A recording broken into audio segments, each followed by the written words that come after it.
Bonjour, ravi de vous retrouver. Alors, ça fait déjà des semaines que je vous ai pas fait de vidéo, faute de temps malheureusement. Donc là, je suis vraiment contente de vous retrouver et j'espère que vous allez tirer profit de ces vidéos que je vous fais.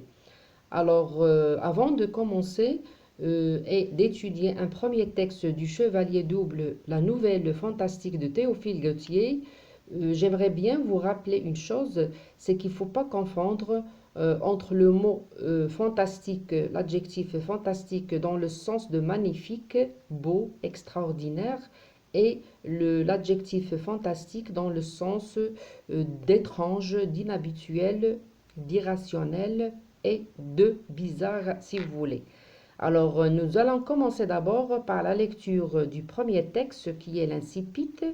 Et comme nous l'avons déjà expliqué auparavant, l'incipit, c'est le début de l'histoire. C'est comme la situation initiale. Il sert à présenter les personnages, le temps et le lieu de l'action.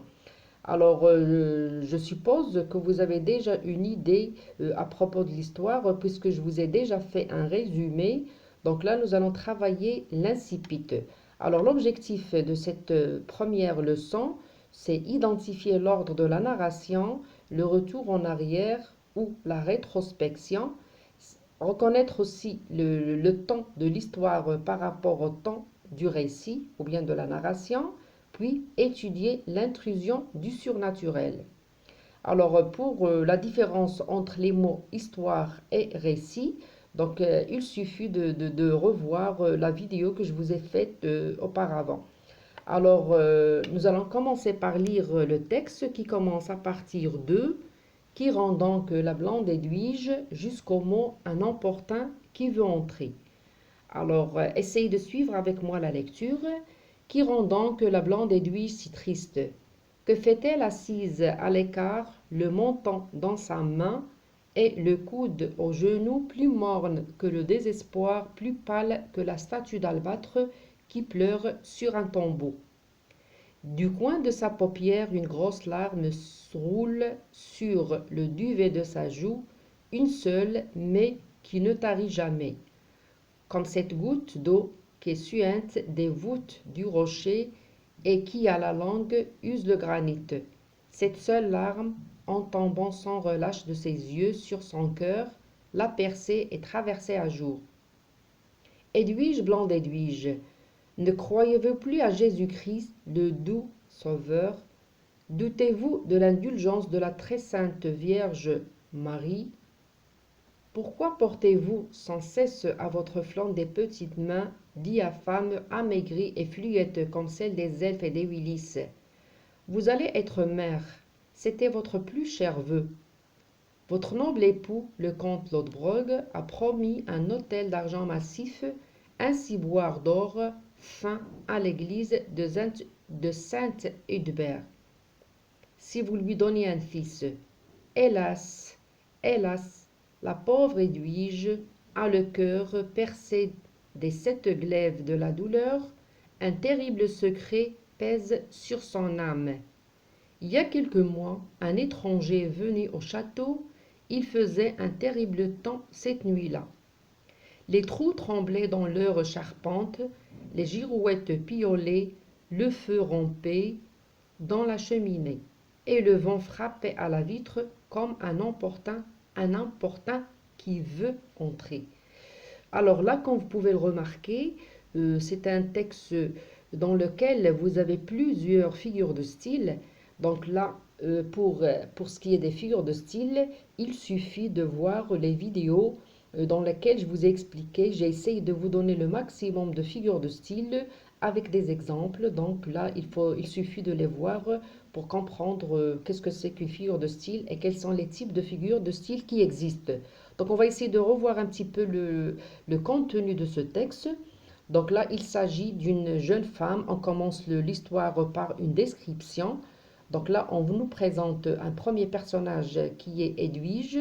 Donc Edwige, c'est une femme blonde. Elle était triste. Elle était assise à l'écart. Elle avait le menton dans sa main, le coude au genou. elle est plus morne que le désespoir. Donc là, vous avez une comparaison triste, malheureuse. Elle est plus pâle que la statue d'albâtre. Donc la statue, c'est une sculpture, c'est un ouvrage de sculpture représentant un être humain. Donc l'albâtre, c'est un matériau naturel blanc utilisé dans le domaine justement de la sculpture. Donc là, elle était là en train de pleurer. Alors du coin de sa paupière, une grosse larme roule sur le duvet de sa joue, une seule, mais qui ne tarit jamais. C'est-à-dire là, vous avez un peu d'exagération. Donc une larme qui ne tarit jamais, c'est-à-dire qui ne cesse de couler. Elle coule lentement, goutte à goutte, mais de manière continuelle. Donc là, comme j'ai dit, vous avez un peu de l'exagération ici. Donc comme cette goutte d'eau qui suinte des voûtes du rocher, et qui, à la langue, use le granit. Donc là, c'est un peu une expression amplifiée, exagérée.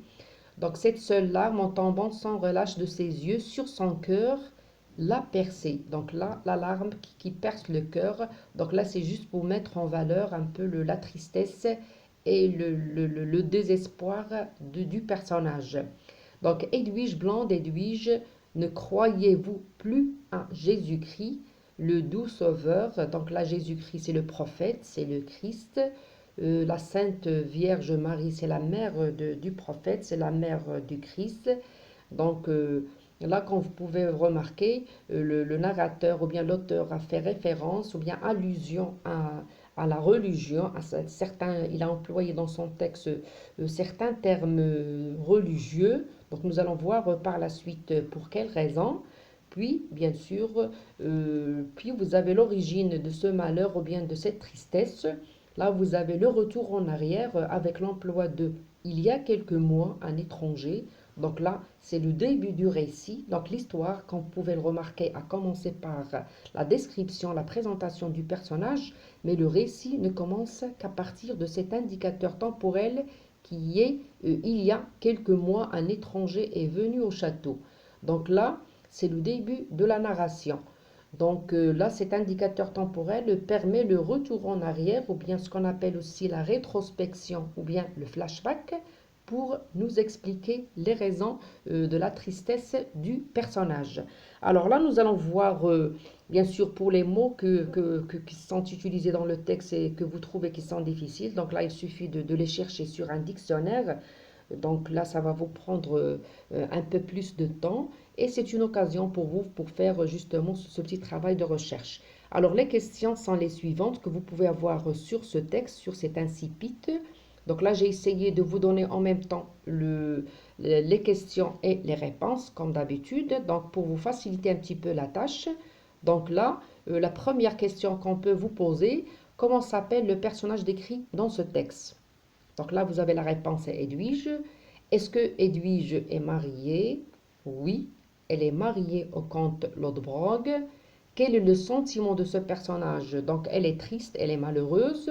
Là, on vous demande de relever quelques moyens permettant de décrire le sentiment de ce personnage, des adjectifs, des métaphores, des comparaisons et l'hyperbole. Donc là, j'ai dit ce sont des figures de style et il suffit, comme j'ai dit, de revoir les vidéos dans lesquelles je vous ai expliqué toutes les figures de style. Elles sont très fréquentes dans ce texte-là, plutôt dans cette histoire fantastique. Donc, bien sûr, il faut les connaître, il faut les maîtriser, il faut maîtriser leurs emplois. Donc là, il suffit, comme j'ai dit, de suivre ces vidéos attentivement pour pouvoir les connaître et les maîtriser.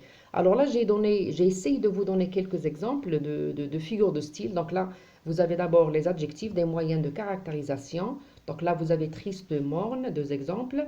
Puis vous avez une comparaison ou bien deux, plus morne que le désespoir, plus pâle que la statue d'albâtre. Donc là, pâle avec un accent circonflexe. Donc là, vous avez un exemple de comparaison. Vous avez un autre, une goutte d'eau qui ne tarit jamais comme une goutte qui. Donc là, vous avez comparaison. Donc là, comme vous pouvez le remarquer, les expressions qui permettent ou bien les outils de comparaison sont marqués par le fluorescent. Vous avez ensuite des métaphores. Donc là, vous avez plus morne que le désespoir. Donc la triste, elle est plus triste que le désespoir. Donc le désespoir ne peut pas être triste. Le désespoir, c'est un sentiment. Donc là, bien sûr, vous avez certainement remarqué l'image qu'on a envie de mettre en valeur à travers cette métaphore. Cette larme en tombant sans relâche, une larme qui tombe sans relâche, c'est-à-dire de manière continuelle, etc. Donc là, vous avez encore une métaphore, la statue qui pleure, donc une statue, cet objet en sculpture ne peut pas pleurer, bien sûr. Donc là, vous avez plutôt la personnification. Donc, il suffit, comme j'ai dit, de revoir les vidéos pour connaître justement ces figures de style. Vous avez ensuite l'hyperbole, une goutte de larme qui ne tarit jamais, donc là qui tombe, qui continue de couler, qui ne cesse de couler, donc qui ne tarit jamais. Donc là c'est une exagération, l'hyperbole c'est l'exagération, c'est l'amplification de l'emploi d'une expression, une larme qui a percé le cœur. Donc là encore vous avez l'hyperbole. Donc puis vous avez comme cinquième question, est-ce qu'on sait l'origine de la tristesse du personnage? Est-ce qu'on sait, c'est-à-dire à travers cette première lecture, est-ce qu'on peut dire qu'on sait pourquoi ce personnage est-il aussi triste? Bien sûr, non, on ne sait pas. C'est-à-dire on a besoin de lire toute l'histoire pour savoir pourquoi elle éprouve cette tristesse. Donc là, car on ne connaît pas encore son histoire. On a besoin de faire un retour en arrière pour découvrir ce qui s'est passé. Donc, quel est l'indicateur temporel qui marque le retour en arrière dans le texte?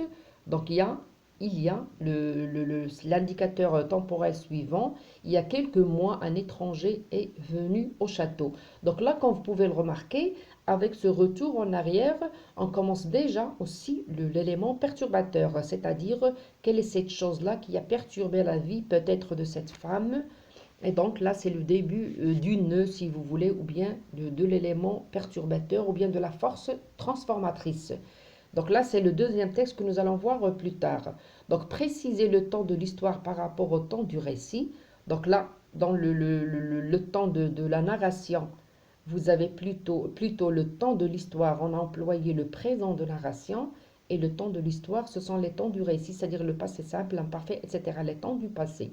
Donc là, comme j'ai dit, il y a une différence entre l'histoire et le récit. L'histoire commence, comme j'ai dit, par une description, c'est la description du personnage. Donc déjà, en utilisant ou bien en insérant cette description dans le récit, c'est le début, l'histoire commence déjà. Mais la narration, c'est-à-dire les événements, les actions, ne commencent qu'à partir de cet indicateur temporel qui permet d'introduire ou bien qui permet d'exprimer le retour en arrière.